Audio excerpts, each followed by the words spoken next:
Bismillah.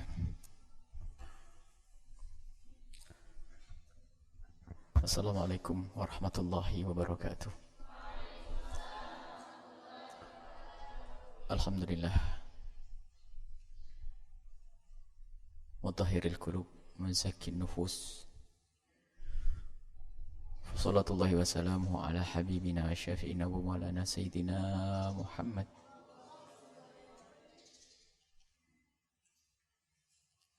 adharin nasi qalba wa azkahum nafsa wa ala alihi al-mutahharina wa ashabihi at-tayyibina wa tabi'ina lahum bi ihsanin ila yaumiddin. Allahumma ya rabbana tuhhir qulubana minan nifaqi wal hiqdi wal hasadi wal kibri wal riya'i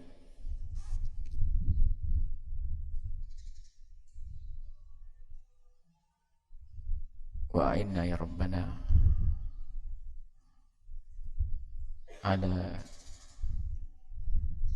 husnil muamalati bika wa bi khalqika warzuqna ya rabbana al-adaba bika wa bi rasulika wa bi syari'ati habibika sayyidina Muhammad wa bi syuyukhina wa bi auladina wa bi kulli muslimina usurna yawmal qiyamati ma'a zumrati habibika sayyidina Muhammad wa tahta liwa'ihi warzuqna ya rabbana taubata qabla al-maut wa syahadata 'inda al-maut wal jannata ba'da al-maut. Amma ba'du.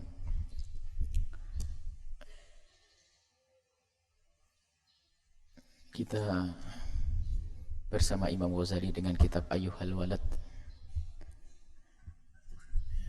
yang merupakan nasihat Imam Ghazali untuk murid-murid beliau. Dan kita sudah diingatkan oleh Imam Ghazali melalui pesan-pesan yang disampaikan oleh Imam Ghazali untuk murid beliau, yaitu agar kita benar-benar memperhatikan amal. Jangan sampai kita tertipu dengan menyibukkan diri untuk mencari ilmu, tapi ternyata kita tidak berusaha untuk mengamalkan ilmu kita. Dalam kitab Bidayatul Hidayah, Imam Ghazali mengingatkan bahwa jika ada orang yang katanya menuntut ilmu untuk mengamalkannya, dan ternyata di saat mereka sudah mendapatkan ilmu kok tidak mau mengamalkannya, ini alamat kebohongan niatnya. Alamat kebohongan daripada niatnya. Sekarang kita ini pembohong atau bukan? Ayo. Dari sedikit yang kita dapat, ilmu sedikit yang kita ketahui, hendaknya harus kita berusaha untuk mengamalkannya. Sampai kalau urusan sunnah, biarpun sekali harus pernah kita coba untuk mengamalkannya.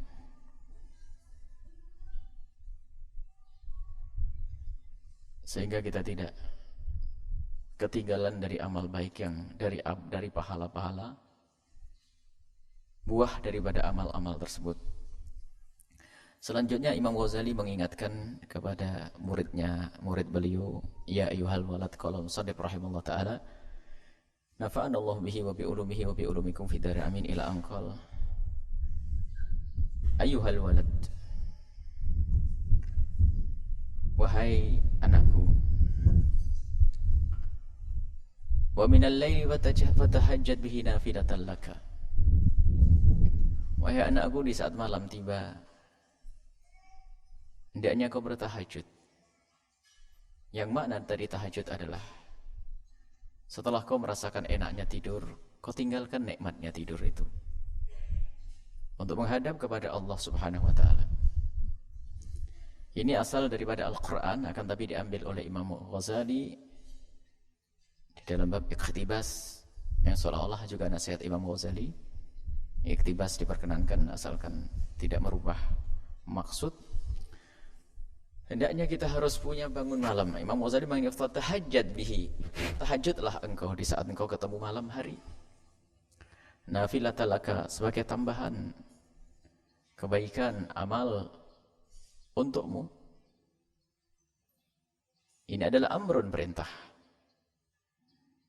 Perintah. Artinya kita harus paham ini perintah. Fatahajjad bihi nafilatan laka. Hendaknya kau bisa menyisihkan waktu di malam hari untuk tahajud. Dan ini akan menjadi suatu program terbesar dalam hidupnya seorang penuntut ilmu. Ia akan secara otomatis mengatur. Nggak akan dia mau begadang sehingga dia tidak akan tahajud di tengah malam. Untuk apa? Dia harus memprogram waktunya yang rapi.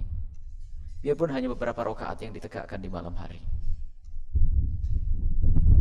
Amrun, ini perintah. Wabil ashari, dan di saat waktu sahur, sepertiga malam akhir, hum yastaghfirun, mereka memohon ampun kepada Allah. Syukrun, syukur. Mereka beristighfar. Beristighfar kepada Allah Subhanahu wa taala, yang maknanya tadi sudah dia bertahajud, melakukan ibadah, ditambah dengan istighfar di malam hari, yang maknanya artinya amalan kita itu harus ada tingkatan-tingkatan. Yang pertama adalah kita menjalankan perintah. Tapi lebih tinggi lagi bukan sekedar menjalankan perintah. Perintah sudah dilaksanakan. Akan tapi setelah dia bisa bangun malam di kemarin, itu yang katanya pengen bangun hanya sekali saja karena mengamalkan ilmu, fatahajjad bihi nafilatan laka. Dia ingat dengan kemudahan yang diberikan oleh Allah seperti itu. Akhirnya menjadi kebiasaan. Syukur nikmat Allah. Aku bisa bangun malam. Kalau memang seorang sudah merasakan ladzat, atau paling tidak berusaha, atau meyakini, kemudian yakin dulu, kadang belum nikmat, yakin ada pahala, tapi kadang belum nikmat. Sampai seseorang itu menjadikan malam hari itu, istighfar itu, sudah bukan ingat perintah, dia sudah mulai senang menikmati itu. Menikmati, sudah mulai senang. Maka disebut ini oleh Imam Ghazali sebagai syukur. Karena aku telah dibangunkan oleh Allah, aku gunakan untuk istighfar. Besok lagi pun demikian. Wal mustaghfirina bil ashar. Yang dilakukan selanjutnya apa? Yang pertama adalah memulai dengan menjalankan perintah, kemudian dia bisa melanjutkan itu semuanya, tanda syukur kepada Allah atas karunia Allah, dibangunkan Allah kemarin sehingga terus dinikmati. Sehingga itu semua akan menjadi kebiasaan. Wal mustaghfirina bil ashar. Kalau ditanya di mana dia saat ini, pasti jawabannya adalah dia istighfar tengah malam. Zikrun, zikir.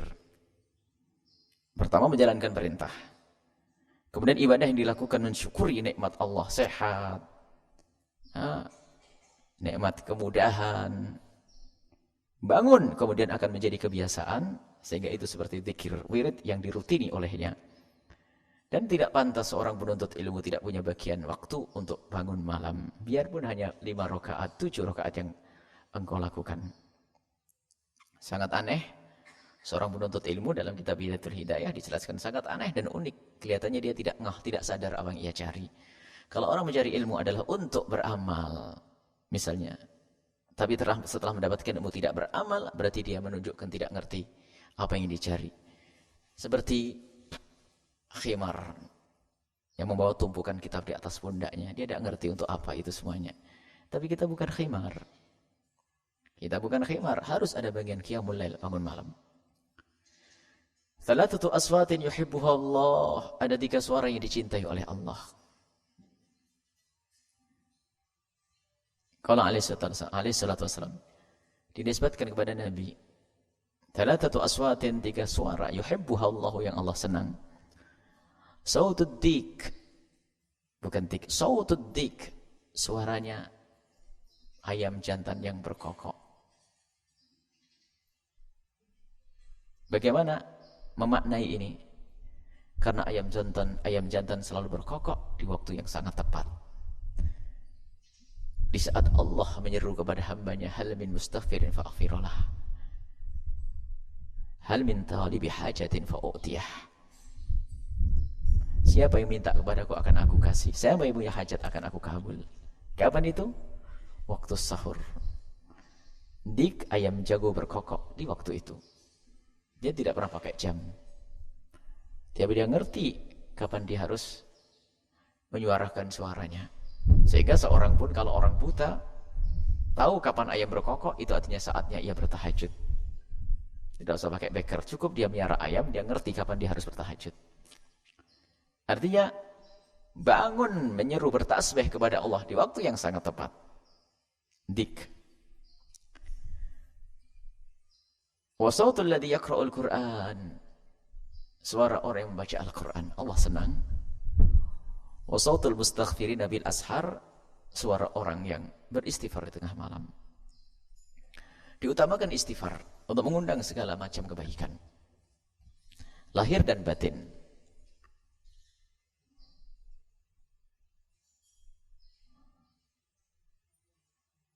Lahir dan batin. Allah Subhanahu wa taala memberitakan istighfar bukan sekedar Allah membuka pintu untuk maaf, artinya mintalah maaf, akan aku maafkan. Mesti memang begitu. Istaghfiru rabbakum innahu kana ghaffara. Beristighfarlah kepada Allah. Ini langkah. Langkah pertama, beristighfar kepada Allah, menyesali dosa-dosa. Dan setelah engkau beristighfar kepada Allah, sudah diampuni oleh Allah, Allah memberikan lebih kepada kita. Istaghfiru rabbakum innahu kana ghaffara yursilis samaa'a 'alaikum midrara wa yumdidkum bi amwalin wa banina. Yursilis samaa'a 'alaikum midrara. Buah daripada istighfar di tengah malam adalah Allah akan curahkan hujan. Mana curahan hujan di sini adalah apa yang dibutuhkan oleh bumi, apa yang dibutuhkan oleh manusia. Jadi manusia tidak butuh langsung dengan hujan, tapi hujan akan menyirami bumi lalu menumbuhkan tumbuhan, lalu kita makan dari itu semuanya. Dan juga kesejukan. Yursil sama alaikum bidroro. Artinya apa? Akan diberi oleh Allah rizki dengan banyak istighfar. Wa yumdidkum bi amwali wa banina. Allah akan berikan kepada kalian harta dan anak keturunan. Sehingga sebagian para solehin mengatakan, kalau orang belum menikah, pengen menikah, banyak istighfar di tengah malam, nanti akan diberi anak. Orang punya anak harus nikah. Jangan santri ngurus itu dulu, jangan istighfarnya salah niat nanti. Istighfar, minta ampun kepada Allah Subhanahu wa taala. Nanti Allah akan beri segala kebaikan. Yursil sama alaikum midrara. Beristighfar di tengah malam istimewa. Istighfar dengan penuh khusyu'an, mengingat semua dosa yang sering kita lakukan. Kadang pun kita sadar melakukan dosa. Kalau itu dosa, alangkah banyaknya kita sadar itu dosa, tapi kita melakukan dosa. Tapi pun hendaknya kita beristighfar itu dengan sadar. Sebab problem kita itu beristighfar tidak sadar. Istighfarnya ngebut, astagfirullah. Itu yang kata Rabi'ah Adawiyah, istighfar yang perlu diistighfari. Istighfar dengan penuh kesadaran. Ingat, sebut kesalahan kita di depan Allah. Allah Maha Pengampun.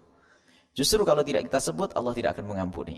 Maksudnya sebut itu ingat. Allah melihat hati kita. Ingat dengan hatimu, itu loh dosaku, ya Allah, ya Allah, ya Allah, ya Allah. Adukan kepada Allah. Dengan begitu, Allah akan mengampuni. Innahu kana ghaffara. Lebih dari itu, yursilis sama alaikum midrara. Dan Allah akan berikan kebaikan kepada engkau. Istighfar. Dan kebaikan di sini luar biasa, lahir dan batin, dunia akhirat. Makanya sungguh aneh jika para penuntut ilmu yang katanya ingin bahagia dunia akhirat, setiap hari Rabbana atina fid dunya hasanah, akan tapi menyia-nyiakan waktu tengah malamnya, tidak pernah ia berusaha untuk bangun, mengambil air wudu, menghadap kepada Allah dengan beberapa rakaat, lalu menengadahkan tangan, memohon kepada Allah, dibarengi dengan istighfar, yang kadang sesaat dibarengi dengan tetesan air mata, penyesalan akan dosa-dosanya. Jika itu semua belum ada, lalu apa yang kau inginkan dari ilmu yang kau hafal selama ini? Ini nasihat Imam Ghazali.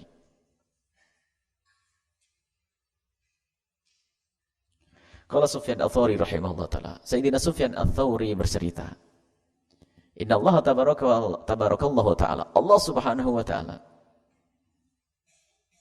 khalaqa rihan, Allah menciptakan angin. Tahubbu, yang bertiup, bil ashari, di tengah malam. Tahmilul adhkar, akan membawa zikir-zikir. Wal istighfar, dan istighfar hamba-hamba Allah. Ilal malikil jabbar, kepada Allah. Hakikat Kata Imam Sufyan, hakikat atau makna hakikat atau hakikat lafadznya bahwasanya angin membawa, wallah alam seperti apa, atau maknawi, artinya bersama hembusnya angin malam, sejuknya di malam itu. Lihat, jam itu jam sejuk, musim panas pun di negeri Arab jam itu jam sangat indah, di negeri panas kayak pun sangat indah. Hembus angin, maksudnya angin di saat-saat yang sangat indah, itulah akan dihantarkan amal-amal kita, dzikir-dzikir kita kepada Allah Subhanahu wa taala. Kita bisa memahami maknanya bahwasanya di saat indah memang itu kalau orang mau memahami. Kita buka jendela pintu rumah kita mungkin. Kecil saja mungkin angin mau masuk, suasana dingin.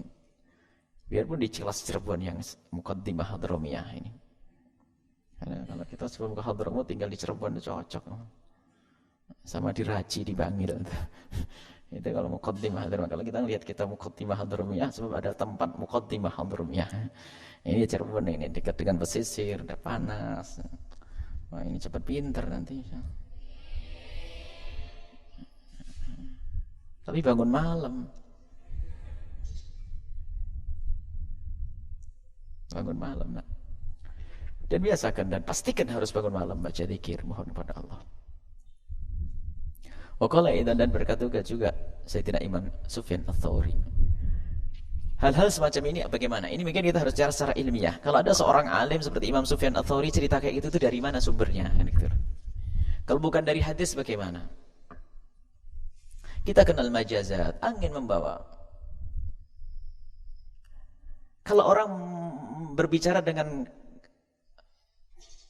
kalimat-kalimat indah yang penuh dengan nilai sastra, akan faham.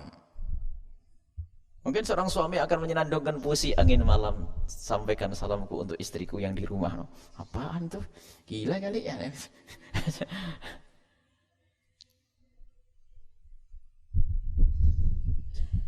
Ada makna.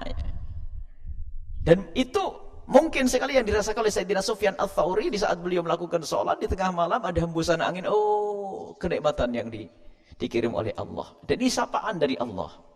Kemudian dia berzikir semakin khusyuk. Akhirnya dengan hembusan angin yang sejuk itu, zikirnya semakin indah, semakin indah. Semakin khusyuk. Sambil bersyukur ini nikmat. Nah, ini yang diterima oleh Allah. Berarti angin yang membuat suasana sejuk tadi seolah-olah menjadikan sebab kita semakin khusyuk dan semakin diterima oleh Allah. Bisa dimaknai begitu. Nggak usah bingung loh. Imam Sufyan Ats-Tsauri dari ini bacaan orang yang anti tasawuf ini kayak kayu, kayak tahu omongan apa itu, dari mana sumbernya. Memang melanggar syariat? Tidak melanggar syariat. Apalagi ini berikutnya ini. Idza kana awwalal laili yunadi munadin min tahtil 'arsy.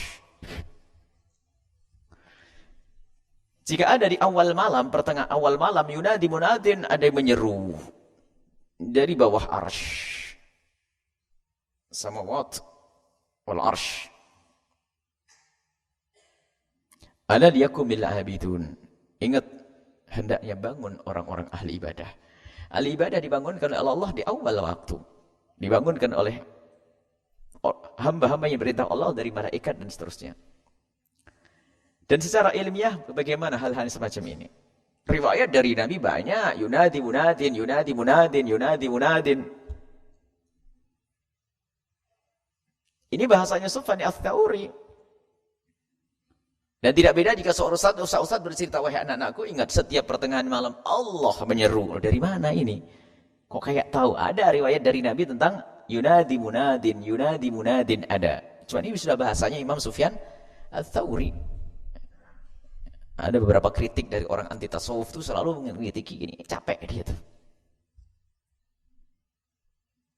Padahal dia sendiri juga memang Allah Subhanahu wa taala menjelaskan. Mana omongan ente bukan menjelaskan dari Allah, dia sering. Di awal malam nih yang kelas pertama, abidun, kelas ahli ibadah. Yakumun wa yusalluna masyaallah. Yakumun, bangkit. Ahli ibadah. Yusallun, melakukan salat, masyaallah.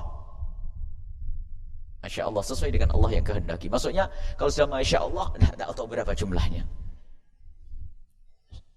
Ada yang sampai 500 rakaat seperti Imam Hasan bin Ali bin Abi Thalib. Ada yang menghatamkan Al-Quran dan macam-macam. Ada sholat sampai. Tsumma yunadi munadin fi syatril laili. Kemudian ada seruan lagi di pertengahan malam. Dan dalam riwayat Allah mempunyai malaikat-malaikat yang ditugaskan untuk membangunkan hamba-hambanya. Di tengah malam bangunkan. Ala liyakumil qanitun. Ingat. Bangun, bangun. Hai al-qanitun. Sama ahli ibadah. Tapi tingkatnya beda.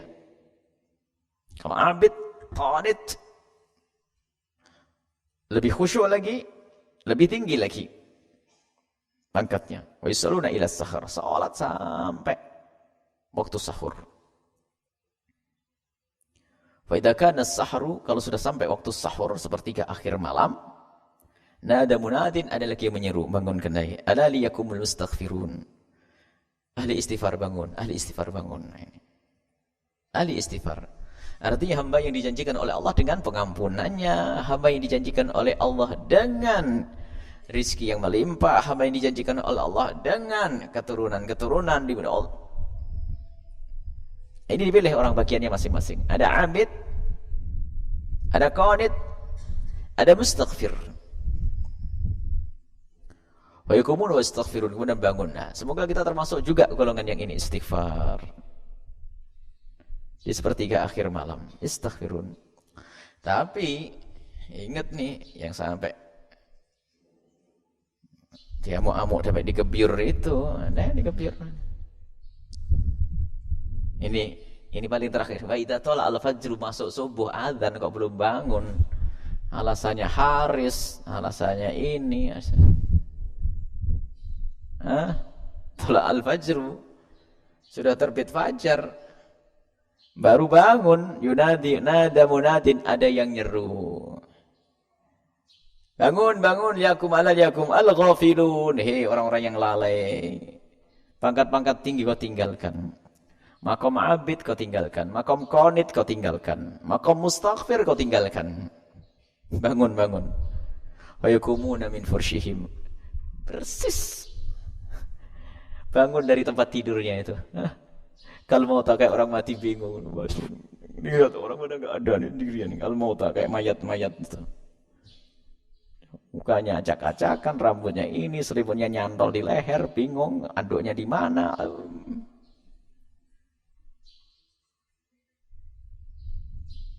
Kalau mau tahu nusyuru min kuburim, seperti orang-orang mati yang dibangkitkan dari kuburnya. Jalannya miring-miring. Sudah itu duduk lagi di kamar depan toilet. Isyah. Aneh. Itu model-model al-ghafilun, orang-orang lalai itu. Imam Ghazali ini tahu aja kayak padahal jauh berapa tahun yang lalu ini. Tahu sebagian santri ada model ghafilun kayak gini nih ada. Nah. Baik. Bangun nak qiyamul lail harus, biarpun hanya sebentar. Makanya harus kalian tertibkan tidur kalian, istirahat kalian yang benar. Kapan kalian harus beristirahat? Tapi qiyamul lail itu kalau sudah menjadi kebiasaan tidak ada hubungannya dengan istirahat. Biarpun dia tidur jam 2, karena sudah biasa qiyamul lail 1 jam dia akan bangun. Melakukan sholat beberapa, hanya mungkin porsinya dikurangi. Biasanya setengah jam jadi seperempat, biasanya 1 jam jadi setengah jam. Karena dia ingin menjalankan rutinitas kewajiban ini. Kewajiban untuk dirinya, bukan kewajiban syar'i. Secara syar'i tidak wajib. Tapi merasa sebagai santri saya punya kewajiban. Harus. Ayyuhal walad. Wahai anakku.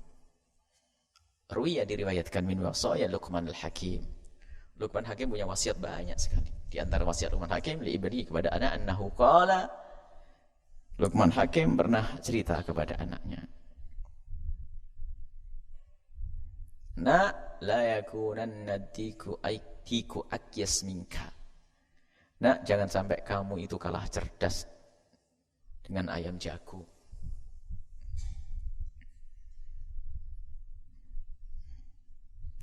Terlalu gede kalau dibandingkan dengan sebagian dari pemalas-pemalas ayam jago, termasuk lumayan gagah. Mungkin kalau nasihat ini untuk pemalas pakai ayam jago masih, pakai nasihatnya Luqman masih terlalu besar nih. Nak, jangan sampai kalian kalah sama ayam pitik kecil tuh, nak. Nggak usah ayam jago ini kasih. Pitik itu pagi sudah tati keluar, ngajak induknya keluar tuh, nyari makanan. Jangan sampai wahai anakku, anakku, anaknya Luqman Hakim, Luqman menasihati anaknya. Jangan sampai ayam jago itu akyas lebih cerdas minka darimu. Kenapa? Yunadi bil ashar. Dia membangunkan orang di tengah malam. Wa anta naimun, inti tidur. Jadi kalau ada ayam berkokok, kok inti tidur, inti kalah dengan ayam jago. Inti kalah dengan ayam jago. Walaqad ahsana man qala syi'ra. Telah melakukan satu hal yang sangat baik dalam untayan katanya. Seseorang yang menuliskan syair, laqad hatafat fi junhi lailin hamamatun. Laqad hatafat, telah menyuarakan, berkicau, bersuara, fi junhi laili, di tengah malam, hamamatun, burung merpati atau burung, itu saja. Ala fananin, di atas dahan-dahan kecil yang lurus. Ini wahnan, ya, dahan-dahan kecil yang lembut. Masih burung, hamamah ini burung-burung. Burung-burung kecil, lihat. Dia menari-nari, berkicau di dahan, di ranting-ranting panjang, ranting-ranting kecil. Wa inilah naimu, sementara aku masih tidur. Lihat, ada di pohon itu, kalau pagi itu ada burung sudah berkicau.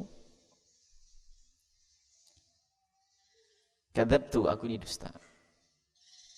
Wa baitillahi, demi Allah, demi rumah Allah. Sumpah. Wa baitillahi, demi Allah, demi rumah Allah.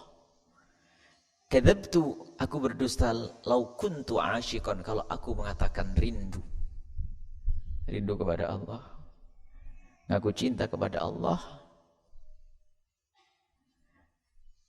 Kalau aku berdusta di saat aku mengaku rindu kepada Allah. Kadzabtu, berdusta aku, wa baitilah, demi Allah, lau kuntu asyiqan, kalau memang betul aku rindu kepada Allah, lama sabaqatni bil buka'il hamaimu, niscaya aku tidak akan dikalahkan dalam tangisku oleh burung-burung itu. Burung bersuara di saat malam yang seharusnya aku beristighfar, tapi telah didahului oleh burung-burung beristighfar. Wa as'amu anni haimun dusababatin, sudah begitu aku yang tidur banyak, enggak pernah bangun malam, enggak pernah istighfar. Aku menduga bahwasanya anni haimun, aku adalah perindu dan pecinta. Dusababatin, yang biasa dengan kerinduannya berderai air mata. Li Rabbi, untuk Tuhanku. Fala abki, tapi tidak pernah menangis. Bohong. Wa tabkil bahaimu, sementara binatang-binatang pun bisa menangis kepada Allah Subhanahu wa taala. Artinya ini untuk jadi bahan renungan. Jangan sampai kita itu kalah dengan binatang-binatang. Jangan sampai kita kalah dengan ayam jago. Iklam, ketahuilah wahai anakku. Ayyuhal walad, wahai anakku. Khulasatul ilmi, saripati, intisari daripada ilmumu itu adalah anta'lamat ta'ata, kalau kamu tahu bagaimana melakukan ketaatan, sadar ketaatan, wal ibadata, dan ibadah, mahia, apa itu. Jadi ilmu yang sesungguhnya itu, ilmu yang kau cari banyak kayak apapun itu, intinya, saripatinya itu adalah untuk menyadarkan dirimu bagaimana beribadah. Ilmu salat, mulai dari ilmu wudu, taharah, bersuci, kemudian nutup aurat, sampai ilmu salat, bacaannya salat sampai selesai. Untuk apa sih ilmu itu tidak pelajari? Untuk kita bisa beribadah. Lah kalau ternyata mempelajari ilmu sholat, ngerti ilmu, tapi nggak pernah wudu, nggak pernah sholat, ya itulah bukan ilmu lagi. Jadi inti daripada ilmu itu adalah untuk kita beramal. Bukan ilmu untuk zatnya ilmu untuk amal. Untuk berbuat baik dengan ilmu tersebut, kalau tidak rugi kita. Bukan ilmu yang sesungguhnya. I'lam dan ketahuilah anna ta'ata, ini kita tahu. Ini ketaatan itu apa sih? Wal ibadah, dan ibadah itu apa? I'lam anna ta'ata, sungguhnya ketaatan, wal ibadah, dan ibadah itu adalah mutaba'atus syari'i, ngikuti syariat. Ngikuti syariat Allah. Nabi Muhammad fil awamiri wan nawahi, di dalam perintah-perintah dan larangan-larangannya. Dan ini memang harus dimulai di saat kita mulai mengetahui halal haram yang kecil-kecil. Masih ringan-ringan. Dan kita belum banyak tantangan. Kalau kita ingat Habib Hasan bin Ahmad Baharun di saat satu anak. Ceritanya, di pondok, kamu jangan merokok nak ya. Tiba-tiba merokok. Beliau tidak menasihati mencaci perokok, kata mengatakan, hawa nafsumu nak, kamu untuk menahan tidak merokok saja tidak bisa, padahal kalau kamu tidak merokok tidak akan ada pengaruh kepada dirimu. Bagaimana di saat kamu ada tawaran duit besar yang haram, menggiurkan kamu? Kalau kamu belum bisa berlatih dengan menahan dari yang kecil-kecil, yang ringan-ringan, di saat ada yang gede kamu tidak akan mampu untuk itu. Ilmu itu dimulai dari saat kita nabung ilmu sedikit kita amalkan. Jika gitu haraman kita jauhi. Jangan sampai ada yang berkata nanti saja saya amalin kalau sampai di rumah. Sholat tahajudnya nanti di rumah, ngamalkan ini di rumah. Semuanya nunggu kalau sudah pulang. Tidak mendapatkan apa-apa.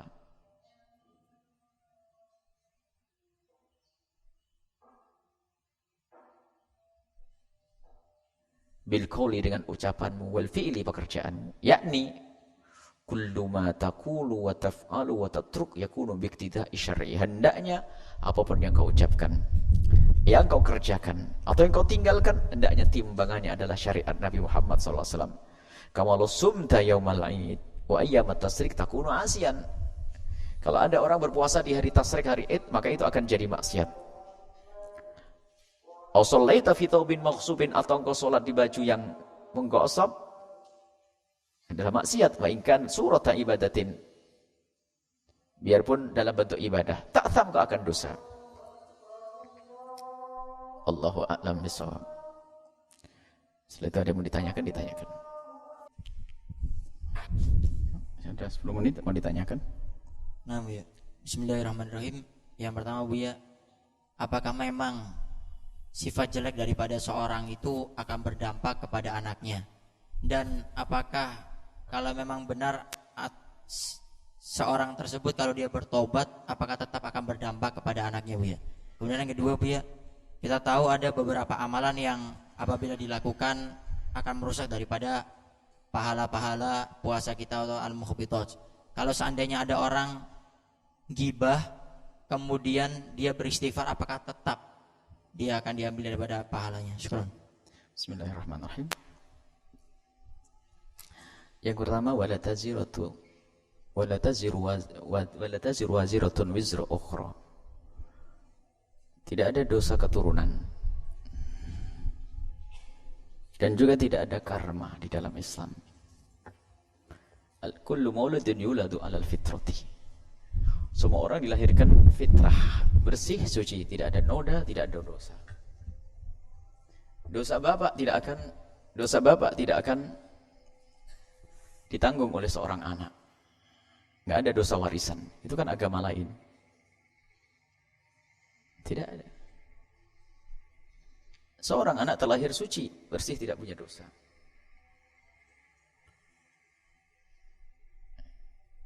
Dan tidak dibenarkan kalau ada orang tiba-tiba punya sesuatu, lalu kita katakan ini adalah hukuman dari Allah, misalnya cacat dan sebagainya. Bukan.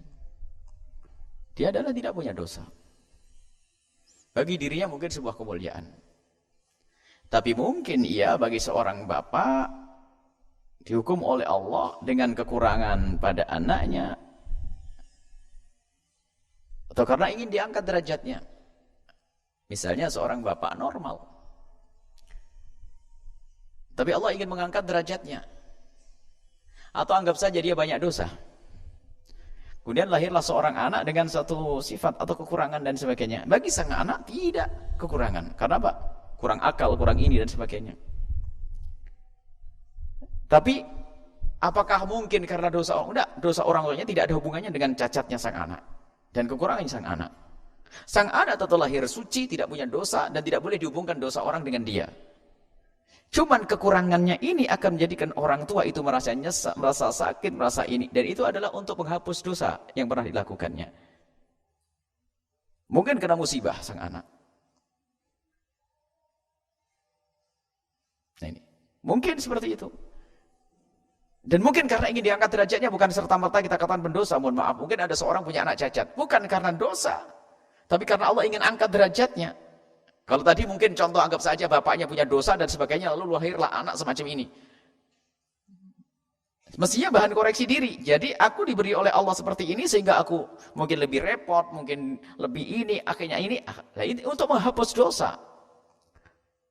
Itu untuk koreksi diri, tapi kita tidak boleh mengoreksi orang lain. Wah, anaknya cacat lalu dia banyak dosa. Oh enggak, bisa saja dia adalah ahli surga, wali, kemudian diberi oleh Allah anak yang kurang, biar tambah pahalanya dia. Karena Allah ingin mengangkat derajatnya. Jadi enggak ada dia begitu karena dosa. Enggak, dosa orang tidak akan ditimpakan kepada orang lain, kecuali orang tersebut menjadi sebab punya dosa. Anak kecil tidak pernah punya peran, kecuali kita menjadikan orang bermaksiat gara-gara kita.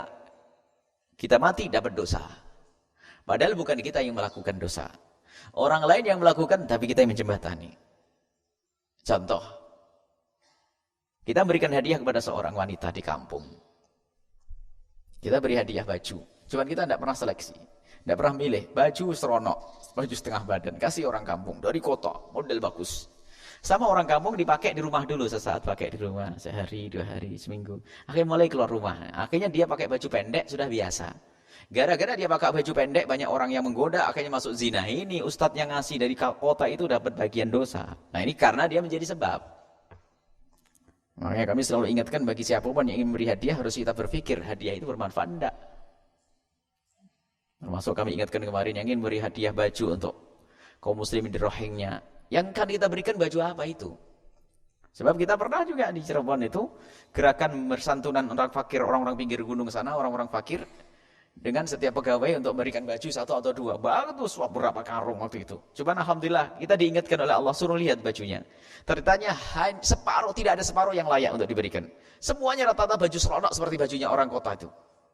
Enggak, ini haram, ini dibakar semuanya selainnya. Jangan berikan kepada orang baju yang tidak. Nah, jadi kalau ada orang bermaksiat tapi kita menjadi sebab, oh dapat kita. Tapi kalau kita tidak ada maksiat, maksiatnya orang Amerika tidak ada hubungannya dengan kita. Apalagi anak tidak menjadi sebab.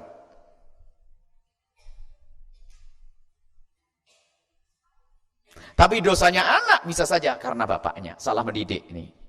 Jadi nggak ada dosa keturunan, karma nggak ada, karma tidak ada. Itu kan di agama lain ada karma. Dan kita tidak usah ngomong karma. Balasan dari Allah diberikan karena pekerjaan kita, karena dosa-dosa. Tidak perlu kita bicara karma. Karena nggak ada karma. Karena bapaknya begini, anaknya begitu. Bapaknya begini, anaknya begini. Nggak ada karma di dalam Islam. Kemudian yang kedua, oh ya, semua lihat at-taibu minadz-dzambi kaman dzambalah. Kecuali dosa yang menyekutukan Allah akan menghapus amal baik, 0. Tapi semua dosa selain itu akan diampuni oleh Allah kalau dia bertobat. Dan mana diampuni itu gimana? Ditutup seolah-olah tidak ada dosa.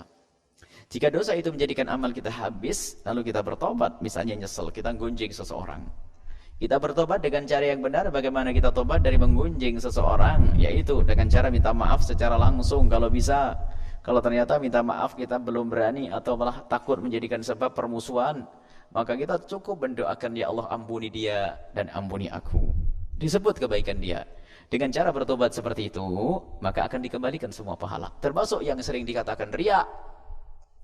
Ria itu kan menghambur-hamburkan pahala. Sudah beramal baik banyak, akan tapi dilakukan dengan ria, habis tidak mendapatkan apa-apa. Tapi karena waktu itu belum mengerti bahayanya ria, dia kalau memberi selalu pamer untuk orang dan sebagainya. Tapi setelah itu sadar, ya Allah, bahaya sekali ria. Sebanyak apapun amal yang dilakukan oleh orang yang punya hati ria, tidak akan diterima oleh Allah dan tidak akan dilihat Allah. Nyesel dia. Nah, setelah dia menyesal, kemudian setelah itu apa? Istighfar, berjanji untuk tidak riak lagi dalam beramal. Dikembalikan oleh Allah. Allah Maha Kasih. Namanya tobat, dikembalikan semuanya. Amal-amalnya itu akan dikembalikan, pahala-pahalanya akan dikembalikan oleh Allah Subhanahu wa taala. At-taibu minadz dzambi kaman la dzambala. Seperti belum punya dosa. Seperti tidak punya dosa, habislah dosanya. Selagi habis balik semuanya. Amal-amal itu balik. Makanya tobat itu luar biasa, menyesali dosa-dosa. Wallahu a'lam bishawab. 5 menit lagi.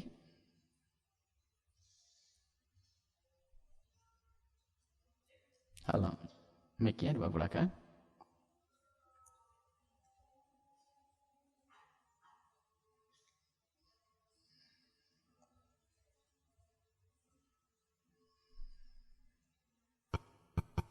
Assalamualaikum warahmatullahi wabarakatuh. Waalaikumsalam warahmatullahi wabarakatuh. Gini Bu ya, di daerah kami karena di gunung, tradisi orang gade, iya gade, biasanya kan gadein sawah. Yang kami tahu kan katanya kalau gade itu kan nggak bisa diambil manfaat Bu ya sama yang Ngajamin duit. Itu yang pertama. Kaitannya dengan tadi pagi dengar ngutip keterangan Buya, orang nyewa tanah rumah ada pohon mangga seperti itu ya, kan diikutkan kebiasaan. Nah sekarang kalau kebiasaan masyarakat tersebut, barang yang digadekan itu umumnya memang dipakai sama itu Bu ya, dipakai yang apa, yang gadein lah, yang apa namanya, yang menjamkan duit. Itu bagaimana hukumnya Bu ya? Baik. Kita harus membedakan antara sewa tidak ada utang piutang di dalamnya. Yang berat itu di dalam riba, itu kan utang piutang. Karena utang piutang, sehingga ada riba di dalamnya. Kalau sewa menyewa, ternyata yang menyewakan bila tiba-tiba bilang sudah tidak usah bayar pun boleh kok. Potong pohon itu semuanya jual, boleh. Ini dalam urusan sewa menyewa. Kalau utang piutang itu permasalahannya adalah kaidah jangan sampai orang yang meminjamkan duit atas dasar meminjamkan mengambil manfaat. Baliknya tetap tapi ada tambahannya manfaat. Maka kalau kita meminjamkan uang kepada seseorang, gadenya sawah itu adalah bukan saya yang meminjamkan uang yang boleh menggunakannya. Kalau saya menggunakan sawah tersebut, utangnya 20 juta. Anda kembalikan 20 juta setahun depan. Sawahnya gimana? Sawahnya saya garap, berarti saya mencekik. Terus dari mana dia akan bayar? Ini adalah riba hakiki. Dan kalau terjadi masyarakat, kalau sudah riba itu bukan urusannya rela dan tidak rela. Orang itu mengaku rela semuanya, yang kena riba rela. Permasalahannya melanggar. Bahkan dalam urusan riba, kadang tidak ada yang dirugikan. Riba tidak ada yang dirugikan, kadang nggak ada yang rugi. Semuanya untung, tapi masuk bab riba. Riba itu berat, beda. Istilah jual beli, memberi dan seterusnya. Jadi kalau sudah urusan ada ribanya, kadang tidak harus dirugikan.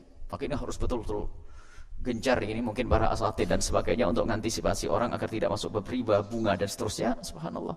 Kadang sujud rukuknya banyak tapi dia masih berurusan dengan riba. Terus mau kemana dia? Kadang-kadang kasihan. Kita doakan semoga Allah memberikan kesadaran.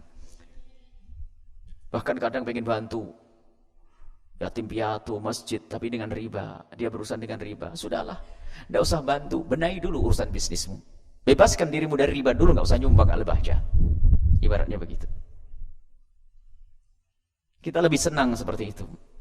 Karena naudzubillah, kalau urusan sama riba tidak ada berkah. Dimakan anak jadi anak setan, dimakan istri kurang ajar.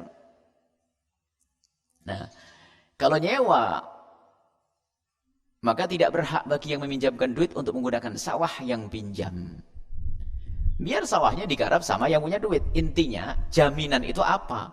Kalau nanti Anda tidak bisa membayar uang, maka dijual dengan harga normal untuk menutup utang, selebihnya dikembalikan kepada Anda. Adapun di mana barang gadaian itu diletakkan, dilihat. Boleh diletakkan di saya, tapi saya tidak boleh menggunakannya. Boleh diletakkan di orang lain karena mungkin sama-sama kita tidak percaya. Jadi dalam Islam pun biar orang tidak saling kenal pun boleh pinjam-meminjam. Anda pinjamkan uang kepada saya, gadainya mana? Jam ini.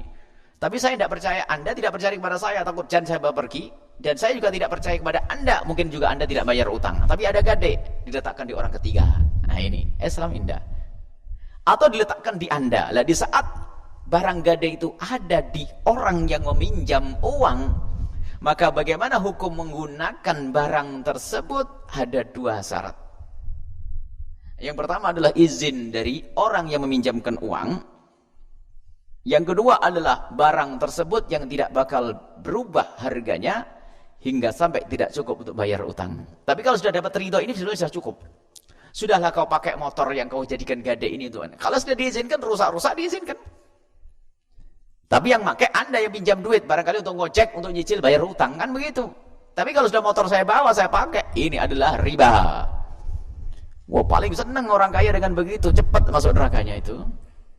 Ini senang sudah minjemin duit, duitnya gaya ini tetap gak pakai riba, tapi sawahnya penghasilannya bisa lebih gede dari itu. Dan bermasalahnya betul sudah terjadi di masyarakat problem. Dan yang dimaksud tadi, kebiasaan itu bukan kebiasaan masyarakat yang salah. Umumnya orang itu nyesel enggak kalau mangganya itu diambil, kemudian dia selama ini bagaimana? Nah kalau mangga 4 biji, 5 biji saja, atau buah paling 100 biji, nggak terlalu penting lah. Tapi kalau mangga gede, kayak tadi yang kita ceritakan, mangga gede, 4 ton. 4 ton, nggak dapat. Jadi maksudnya kebiasaan umum itu orang itu seperti apa ini?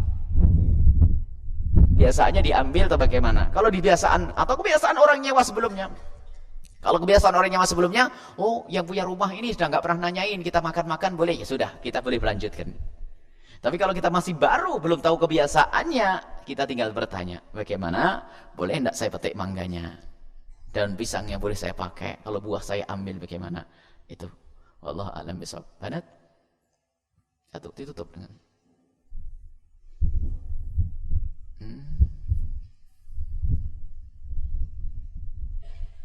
Ada cukup, kita tutup dengan doa. Ada? Ayo, bismillah. Assalamualaikum warahmatullahi wabarakatuh. Assalamualaikum warahmatullahi wabarakatuh. Buya, gimana kalau seumpamanya ada suami istri, kedua-duanya ini sama-sama ngejar dunia, Buya, sampai anaknya itu ditelantarkan. Akhirnya anaknya ini dipegang sama neneknya dan Anaknya gimana? Anaknya dipegang sama neneknya, diasuh sama neneknya.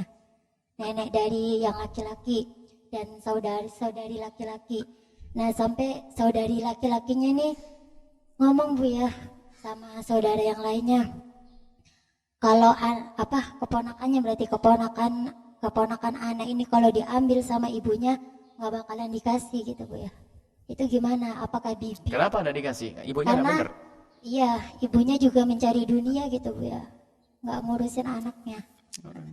Syukur, Buya. Banyak orang tertipu. Banyak orang tertipu yang kelihatannya cerdas. Wanita karir, dia punya ijazah, dia cari kerjaan, cari tambahan duit, gajinya 1 juta, lumayan, tambahan 1 juta. Tidak ada yang ngasuh anaknya, ambil pembantu 700.000. Untuk 300 tok, nggak ketemu anaknya bandel, anaknya. Memang banyak orang bingung dia. Ya, banyak orang-orang bingung. Anaknya diberikan ke pembantu dan seterusnya. Jadi dia dapat sarjana itu ilmunya bukan untuk anaknya, untuk orang lain. Anaknya dikasih pembantu yang hanya tamat SD, tamat TK, perilakunya pun nggak benar. Memang banyak orang-orang aneh seperti itu. Makanya kami menyeru rumah-rumah. Apapun yang kau cari di luar adalah harus untuk rumah. Mencari duit untuk kebaikan di rumah. Dan mencari duit-duit saja, tak taunya anak tidak diperhatikan. Terus mau gimana ini? Mau apa yang dicari? Anakmu memang butuh untuk kau kasih makan, uang, dan seterusnya. Akan tapi lebih butuh mereka itu sentuhan tanganmu, kelembutan perilaku, pendidikan.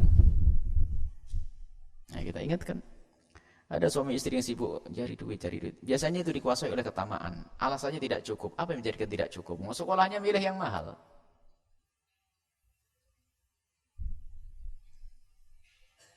Pilih yang mahal. Padahal sudah dengar Al-Bahjah banyak yang gratis. Enggak mau sih. Pengen nyungsep dia, pengen sengsara. Alasannya tidak, saya pengen problem itu karena tamak. Makanya tersiksa, dia harus bekerja dan bekerja dan bekerja. Dan kalian tidak seperti itu nanti. Kalian punya harapan, anak-anakmu nomor satu. Perhatikan mereka. Ada sebagian yang sadar sementara harus bekerja dan seterusnya, maka anaknya dititipkan di tempat-tempat yang baik, pesantren. Itu masih lumayan, itu sehat itu. Tapi di masa kecil hendaknya kita harus dekat dengan anak-anak kita. Baru di saat mereka sudah mulai mandiri, bolehlah dititipkan tempat yang baik, tempat yang mulia. Kalau di rumah kadang-kadang ini kan salahnya seorang tua. Tadi kita nasihati beberapa orang. Ada orang tua yang anaknya dibelikan perlengkapan mulai dari iPad, tablet, segala macam. Jadi anaknya tuh umur 7 tahun tuh kemana-mana bawa kayak gini. Sampai kacamatanya tebel 6 cm itu. Sak matanya sakit, rusak semuanya. Dipikir itu bapak ibu sayang. Itu paling jahatnya bapak. Saya ngomong terus seperti itu.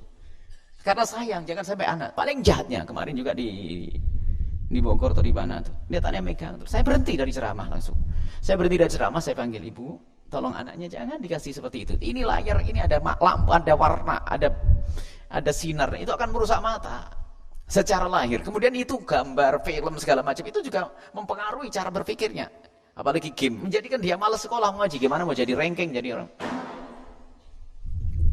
Ini kelihatannya orang tua ini harus cerdas bagaimana mendidik anak. Sudah begitu lihat di rumah televisinya 24 jam, anaknya paling hafal acara ini, habis ini, habis ini, habis ini. Kadang bapaknya pun tanya, "Nak, tadi ceritanya gimana?" Lu lah, diajari lagi. Wah, kacau ini. Betul-betul rusak ini. Ini loh kadang-kadang kekayaan, keberhasilan. Yang berhasil bukan engkau. Yang berhasil bapakmu mendidik kamu sampai menjadi orang kaya, menjadi orang cukup, berhasil. Tapi kamu gagal, didik anak saja nggak bisa. Nah, ini kan problem. Dan kita menemukan, dipikir kalau sudah punya iPad itu hebat, gagah, hebat. Bahlul. Mata ini mahal. Saya sendiri kalau bukan karena mendesak, karena perpustakaan belum ada, saya tidak mau baca pakai gini nih. Saya lebih senang pada buku agar mata itu terjaga. Kesehatan. Menonton televisi pun kalau harus, itu pun harus ada jaraknya, nak. Kita di sini pendidikan bukan pendidikan roh saja, pendidikan jasad. Kalau mata jangan kayak mau ditelan itu kertas. Jauh ini 20 cm, baca ini, sehat. Posisi harus tulisan ada di bawah, bukan di atas, nggak bisa menyesuaikan mata. Ini ada cara yang benar itu baca. Kesehatan juga penting, nak. Lah ini orang tua ini kesehatan anaknya juga nggak pernah diurus.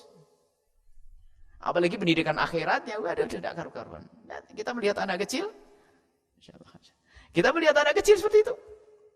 Oleh orang tuanya dimanja dengan alat-alat elektronik. Semuanya. Tidak tambah pintar. Mulai dari fisiknya, kesehatannya akan mudah terganggu. Dan boleh menangis sesaat. Sehingga ada orang bingung game. Wah, ini. Maksudnya biar gak nangis. Memang kalau dikasih game tidak nangis. Apa yang dirugikan dari itu semuanya? Belajar ngaji males. Main game. Terus giliran sudah pusing. Ada seorang orang berhasil ngadep, berhasil, waduh, tidak tahu kekayaannya seberapa, kita juga tidak pernah tahu. Yang jelas katanya berhasil kaya. Datang dengan 2 anak perempuannya, pandangannya sudah pada wadah ini. Anak perempuan 2, karena sabu-sabu sudah obat dan seterusnya.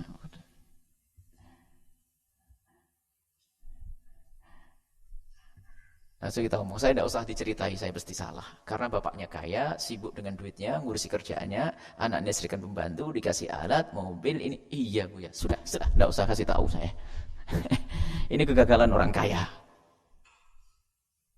Berhasil, anak kiai, anak ustadz, kasih manja. Harus ada aturan, nonton televisi ada waktunya, matanya.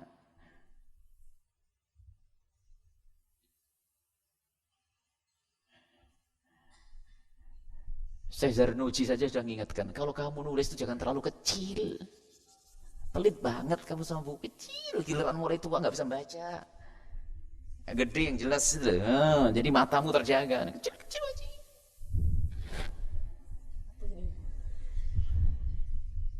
Makanya Bu ya, yang gede sehat, mata dijaga. Nah, posisi belajar itu kalau komposisi gini itu bisa berjam-jam. Posisi duduk yang benar, sehat itu. Jadi kesehatan juga perlu dijaga. Makanya akhir-akhir kemarin dalam sebulan kritisi tentang sekolah yang harus ada bimbingan belajar, sekolah yang harus ada ekstrakurikuler, zaman dulu udah ada itu semuanya. Zaman sekarang ada tambahan belajar sampai nggak bisa ngaji. Sebetulnya kalau sekolah itu mulai jam 7 sampai jam 12 nggak cukup lalu pakai jam tambahan, ini menunjukkan gagal di sekolahan. Mestinya tugas ibu di rumah nunggu anaknya ngaji, nunggu anak ngulang pelajaran. Rupanya ibunya lebih senang anaknya masuk bimbingan belajar, dan gaya keren tuh masuk bimbel apa gitu yang ada mulai. Oh, anak saya ikut bimbel sana. Oh iya, ibunya di rumah main internet. Sudah agak sabar lagi untuk nunggui anaknya. Kalau ibu-ibu dulu Masya Allah, dedek saya ngaji, anaknya belajar ditunggui sampai tidur. Saya ingat Umi itu, kalau apa, Uminya Buya nunggui itu.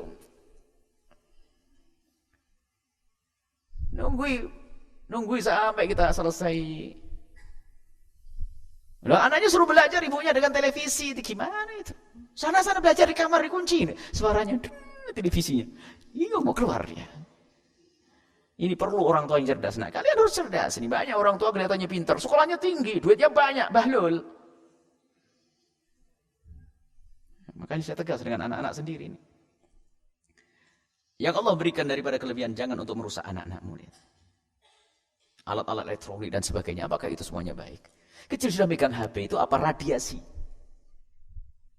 Mencetak kanker di otaknya dan macam ini. Jadi kalau dibutuhkan HP, menempel HP begini. Bapaknya depannya HP, halo, assalamualaikum abah, ayah, di depan. Gaya ini. Makanya Buya menghimbau pakai headset semuanya yang harus pakai HP. Supaya terjaga kesehatan perlu. Headset untuk mengurangi. Itu medis yang menjadikan. Karena itu pakai gelombang radio yang ada. Dan waktunya jangan dikasih HP. Anak-anak kita tidak kita kasih HP. Tidak Zahra kenal HP aja karena kemarin mondok saja itu pun dipegang oleh bersama-sama. Ada perlunya untuk apa? Untuk komunikasi. Biar setiap hari saya bisa ganggu anak saya. Sehingga belajarnya biar nggak benar, biar tetap bahlul gitu. Harus jadi orang tua cerdas nih. Ada pertanyaan apa tadi kalau masalahnya ke sini? Ini banyak orang tua itu begitu, kelihatannya hebat tapi bahlul. Kalian harus cerdas, nak. Jangan dimanja, anakmu yang menjadikan memanja, menyayangi anak itu harus benar. Memberikan semua yang diinginkan. Bukan pendidikan, memberikan semua yang diinginkan belum tentu. Dan kalau perlu jangan dimanja anakmu dengan uang. Duit itu bisa jadi macam-macam, bisa jadi racun, bisa jadi senjata yang membahayakan, bisa jadi ini. Sudahlah kalau butuh dipenuhi saja. Biasakan anak-anakmu, nak kamu pengen apa nak saya? Yuk kita beli, apa yang beli? Selesai. Kalau sudah duit, ngerti duit, angka duit, macam-macam ceritanya. Mulai dari beli makanan yang beracun, yang pewarnanya ini, yang kata dokter berbahaya, betul. Kena lambung, kena ini, bebel, bahlul. Makanya ngafal 2 lupa 3 anak-anaknya. Suruh ngapalin susah bener. Cerdas nah ya untuk didik anak-anak kalian ini. Tidak ini belajar tasawuf sama Imam Ghazali, ini tasawuf belajar ilmu batin, sekarang ilmu lahir ini. Karena pendidikan. Kita menemukan orang-orang tua yang diberi oleh Allah keberhasilan, akan tapi gagal urusan anaknya. 2 orang perempuan kurus, obat-obatan, gimana Bu ya anak saya ini, kenapa? Iya betul, terus gimana ya? Ya buat pelajaran bagi yang lainnya, biar ngerti, hidup kaya raya, duitnya banyak, sampai tidak ngatur, mobilnya datang mewah, pakai pengawal dia. Anak perempuannya pendek begitu, kelihatan kayak baru, kayak kurang makan gitu. Rupanya sudah kena obat-obat.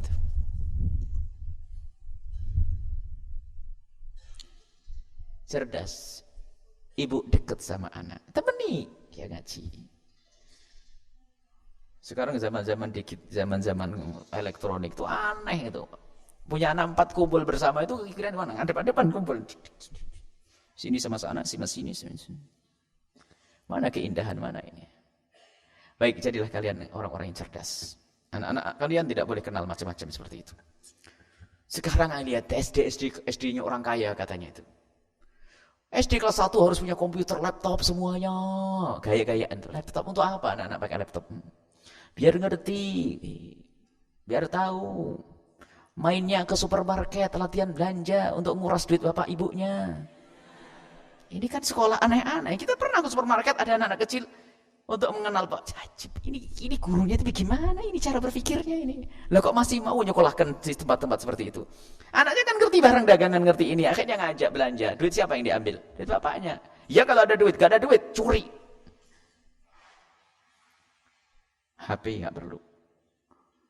Bahkan kalau perlu, kalau kita mau belanja, anak-anak kita mau diajak ke supermarket, kalau lihat, nak mau beli apa? Ayo sekarang didaftar dulu mau beli apa. Saya beli sabun, sampo, ini. Nah, ini mah cukup. Lagi tambahan dari Abah sama Umi. Es krim, oke? Tambahannya penutup. Seneng dia, lupa ini. Sampai di sana nggak usah keliling, langsung sabun di sini, susu di situ. Nih, wadah keliling, ibunya seneng keliling, muter. Cari diskon.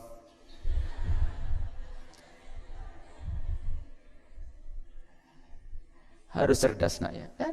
Jangan biasakan. Kalau memang engkau perlu waktu yang panjang, jangan dibawa anak-anakmu. Suruh belajar dia. Kalau berlibur yang maksimal ke pantai, ke ini, ke kebun, ke ini, maksimal berlibur. Ini loh, kadang-kadang orang tua itu gak cerdas. Padahal dia adalah sarjana dia. Khusus untuk kesehatan terus. Mulai HP ini saya melihat anak-anak kecil sudah kacamatanya begini. Kata dokter tidak boleh melihat layar lagi melebih dari seberapa jam. Ini peraturan karena sudah rusak matanya. Masya Allah. Kamera, foto cetat. Itu lampu kamera itu merusak ini. Makanya kita ada foto sudah jangan pakai ini. Sehingga ya anak-anakku sehat. Cara baca yang sehat. Makan yang sehat. Cara makan benar.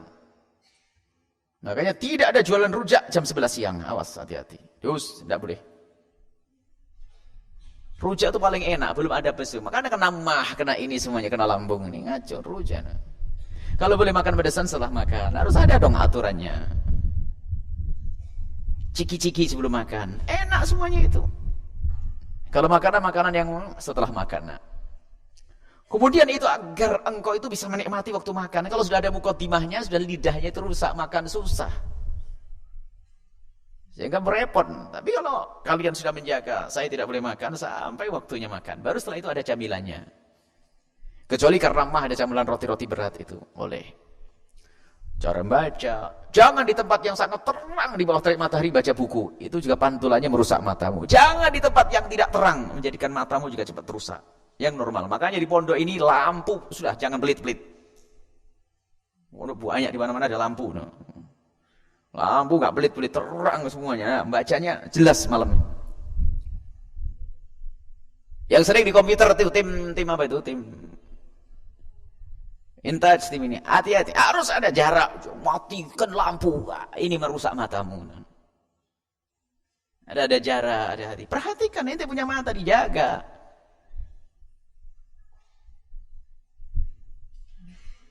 Baik ya. Ilmu tasawuf, ilmu lahir, ilmu batin ini ilmu tasawuf masuk ilmu mata ini. Nah apa, biar kalian tidak salah anak ya. Karena kita cemburu kan ada orang-orang salah di dalam mengarahkan anak-anaknya. Baik, ini saja insyaallah. Semoga Allah memberikan kepada kita ilmu yang manfaat. Allah menjaga lahir dan batin kita. Orang tua kita, keluarga kita dijaga oleh Allah. Dimudahkan dan mendapatkan rezeki yang halal. Panjang umur, sehat afiat, semakin cinta pada Allah, cinta Rasulullah. Cinta orang tua, cinta sesama, cinta keluarga. Dan semoga Allah memberikan kepada kita umur panjang dalam ketaatan serta sehat walafiat. husnul khatimah, husnul khatimah, husnul khatimah. Hai Nafal.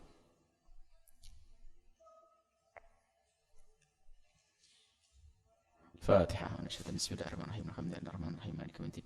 Iyyaka na'budu wa iyyaka nasta'in. Shiratal mustaqim. Shiratal ladzina an'amta 'alaihim ghairil maghdubi 'alaihim waladdallin. Amin ya. Billahi taufiq hidayah. Assalamualaikum warahmatullahi wabarakatuh.